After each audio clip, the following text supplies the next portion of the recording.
రేవంత్ రెడ్డి, నీ దాహానికి అంతులేదా? ఇంకా దాహం తీరట్లేదా? దోచేయి, జనాలు డబ్బంతా దోచేసి మింగేసేయి. నువ్వు దోచుకున్నది ఇంకా సరిపోలేదా? జనాల రక్తాన్ని కూడా తాగుదాం అనుకుంటున్నావు ఈ రోజున. పాపం వాళ్ళు నీకేం పాపం చేశారు? క్షణాలను కట్టుతారయ్యా, కడతారు.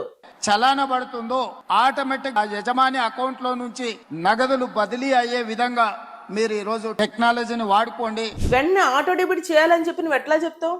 నీ దగ్గర డబ్బు ఉంది, నువ్వు ఆటో డెబిట్ చేసుకుంటావు. కానీ విద్యార్థులు, ఎంప్లాయీస్, సీనియర్ సిటిజన్స్ వీళ్ళందరూ పెద్ద పెద్ద వ్యాపారం చేసే వాళ్ళు కాదు ఆటో డెబిట్ చేసేసుకోవడానికి.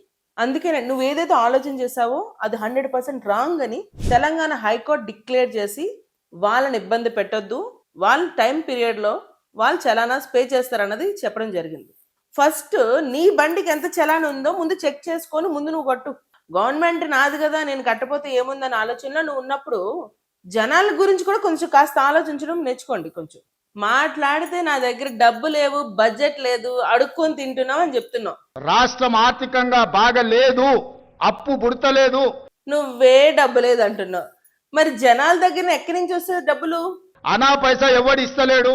ఎవరినైనా కలవడానికి పోతే బ్యాంకర్లు దొంగలను చూసినట్టు చూస్తున్నారు. నువ్వే అడుక్కుంటున్నావు అంటున్నావే, మరి జనాలు ఎక్కడి నుంచి తెచ్చి నీకు కడతారు చలానాలు?